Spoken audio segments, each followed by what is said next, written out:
Kalen Vance felt the world crack open beneath his feet, the sound of it lost in the soft creak of a single leather chair.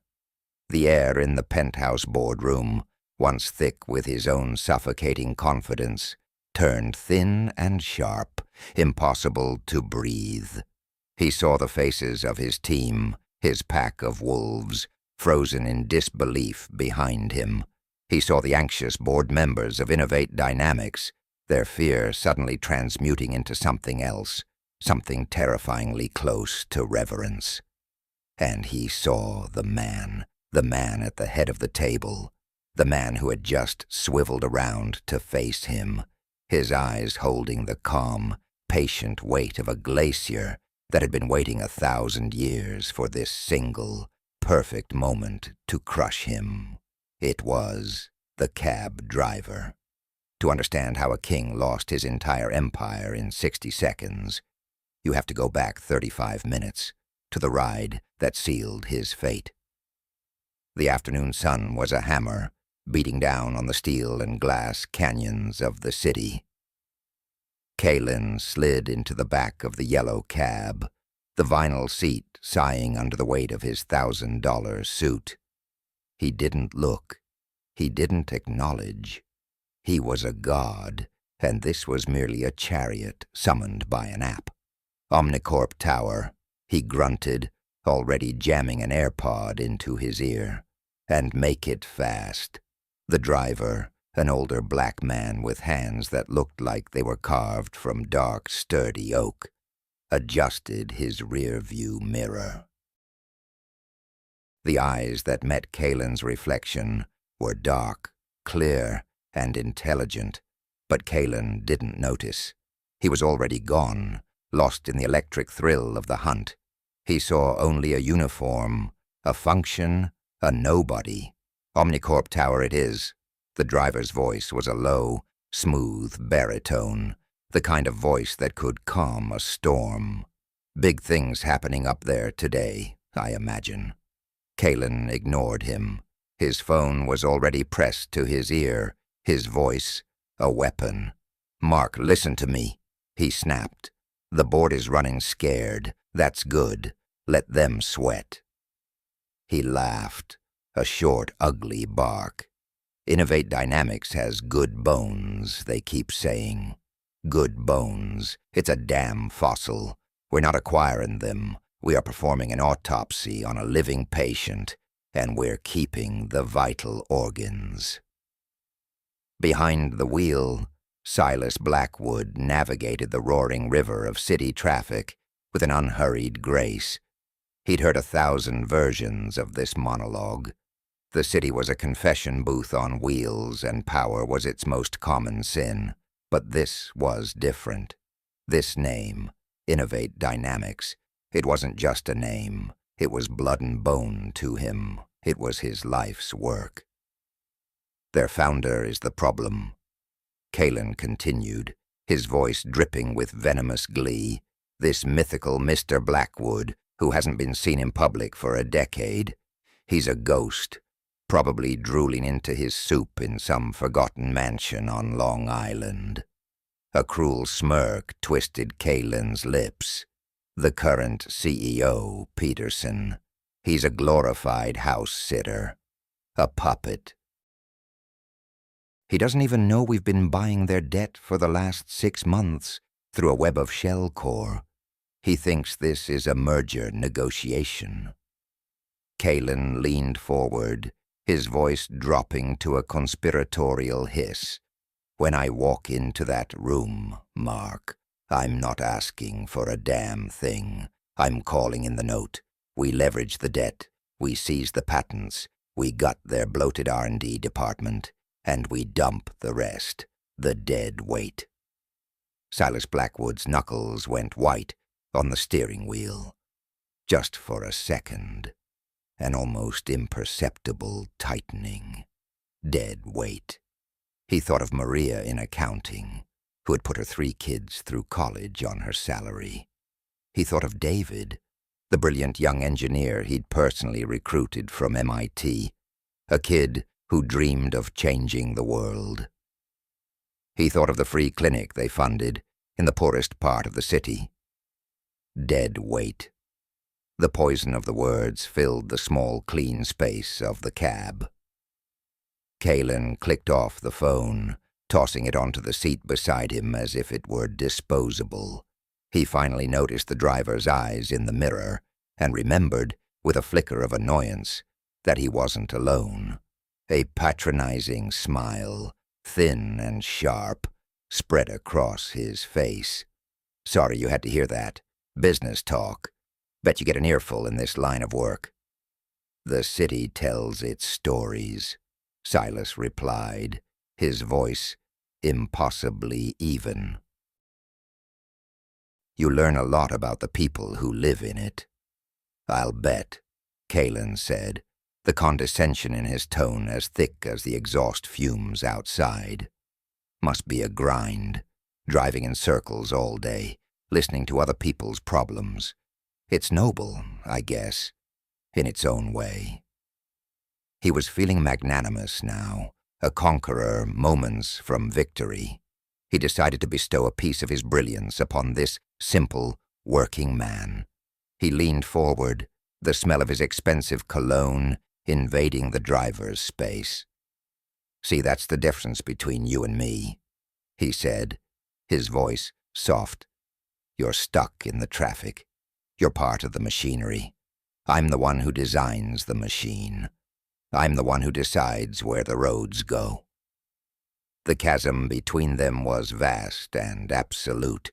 The young emperor in his invisible robes and the old man he had already categorized, dismissed, and forgotten.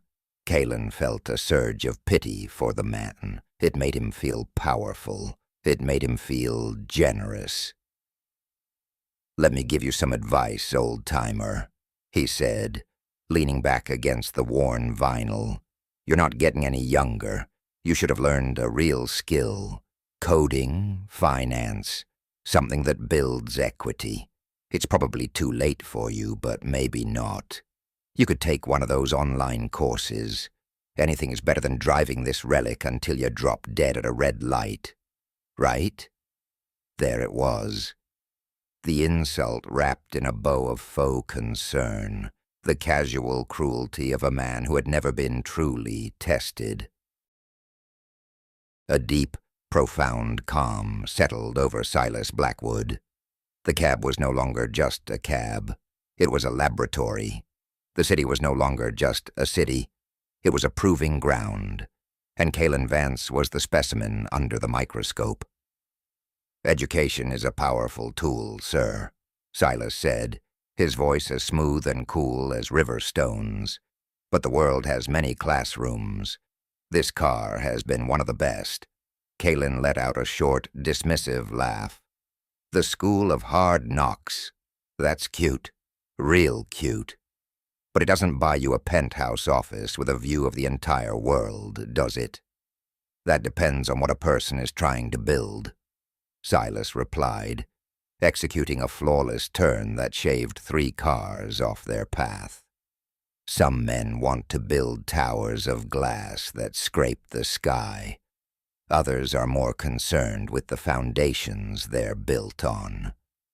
The words were just ambiguous enough to be ignored, but they pricked at the edges of Caelan's perfect confidence. This wasn't the response he expected. He expected gratitude, deference, maybe a sad nod of agreement. He didn't expect philosophy.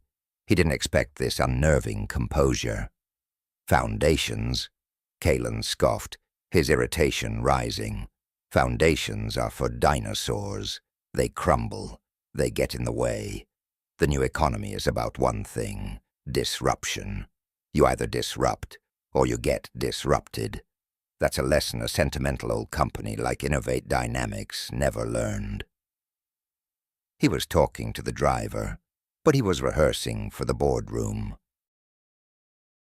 He was sharpening his sword. They worried about company culture. They prattled on about employee loyalty.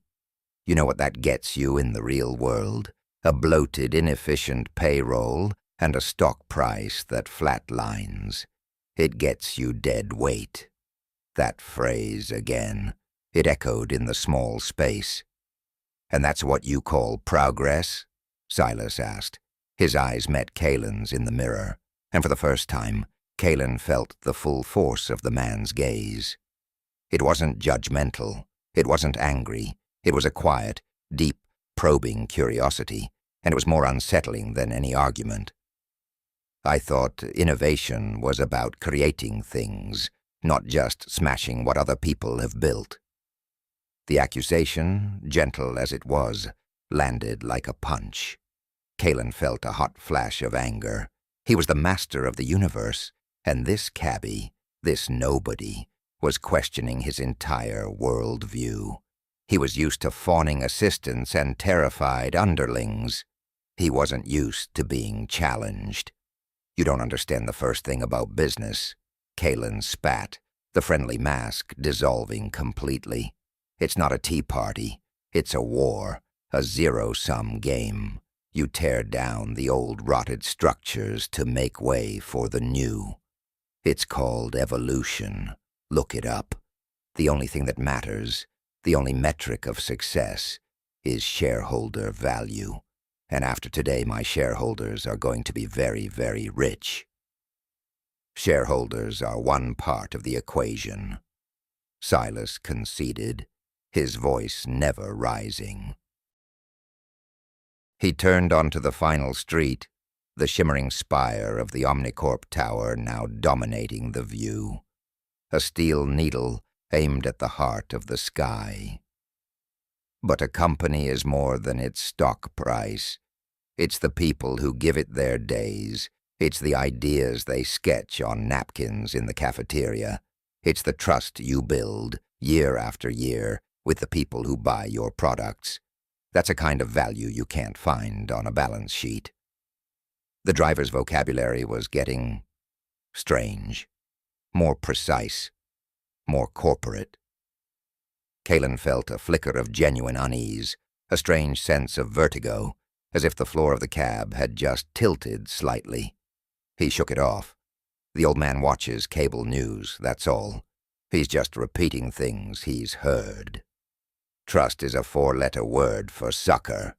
Caelan snarled, his arrogance curdling into pure spite. And loyalty is a liability. You have to be ruthless.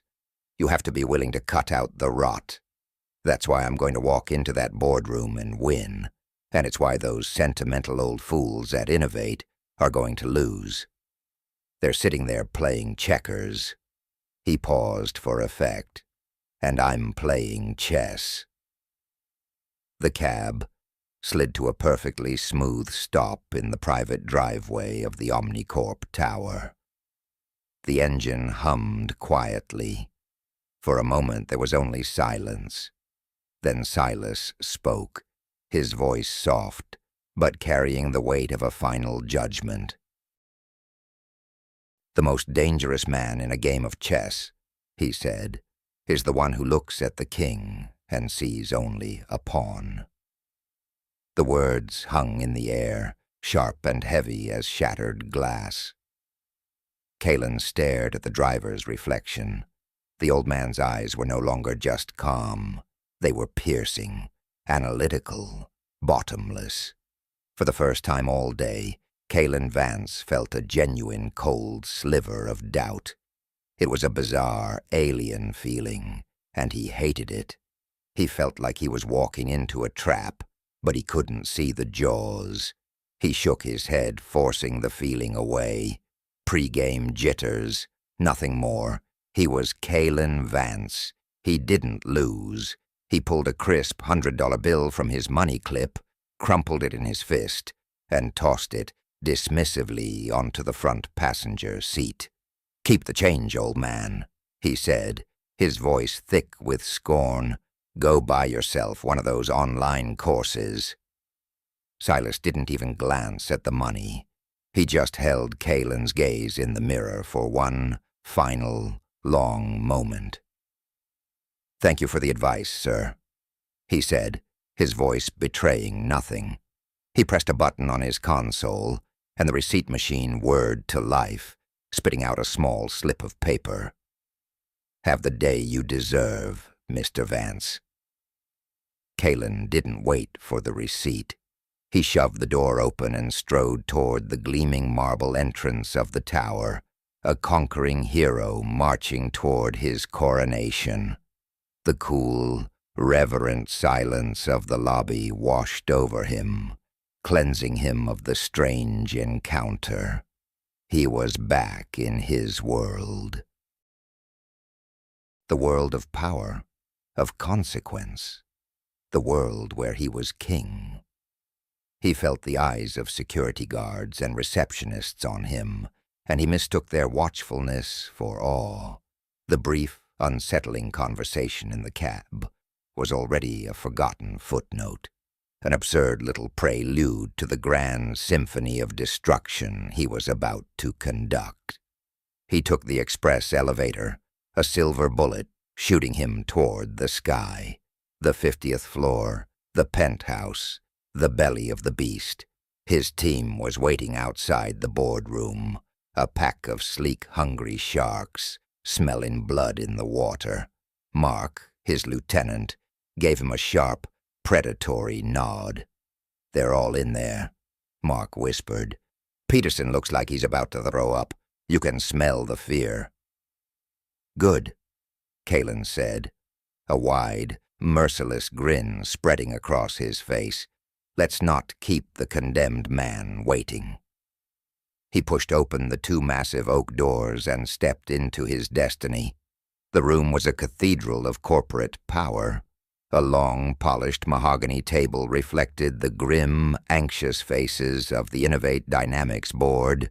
He saw Peterson, their CEO, a man who looked like he had aged 10 years in the last hour, his hands trembling as he fiddled with a pen.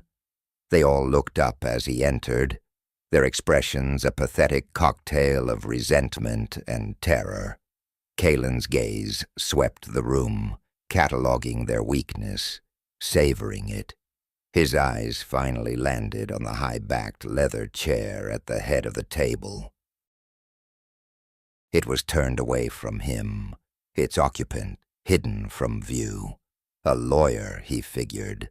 Some last-ditch, high-priced legal gun they brought in to plead for mercy. How pathetic, how utterly predictable. "Good afternoon, gentlemen," Kalen's voice boomed, shattering the tense silence. He strode toward the center of the room, owning the space. "I know this is a difficult day, so let's dispense with the tiresome formalities, shall we?" He let his eyes drift over each of their faces, enjoying their discomfort. "As you're all painfully aware, my company, Apex Digital, has spent the last 2 quarters acquiring a controlling interest in your debt portfolio. To put it in terms you might understand, I own you." He paused, letting the reality of their situation sink in. "Now we can do this the easy way, or we can do this the hard way." He was cut off, not by a voice but by a sound, the soft, deliberate creak of expensive leather. The chair at the head of the table began to swivel. Slowly, silently, it turned with the inexorable gravity of a planet rotating on its axis. And then it stopped, and Kalen Vance felt the world crack open beneath his feet. Time itself seemed to freeze, then shatter. Kalen's triumphant monologue died in his throat, choked by a sudden violent wave of disbelief. The blood drained from his face, leaving behind a cold, clammy mask of horror. Sitting there, no longer in the simple uniform of a cab driver, but in an impeccably tailored dark gray suit that whispered of old money and quiet power, was the man from the cab, Silas Blackwood. His face was the same.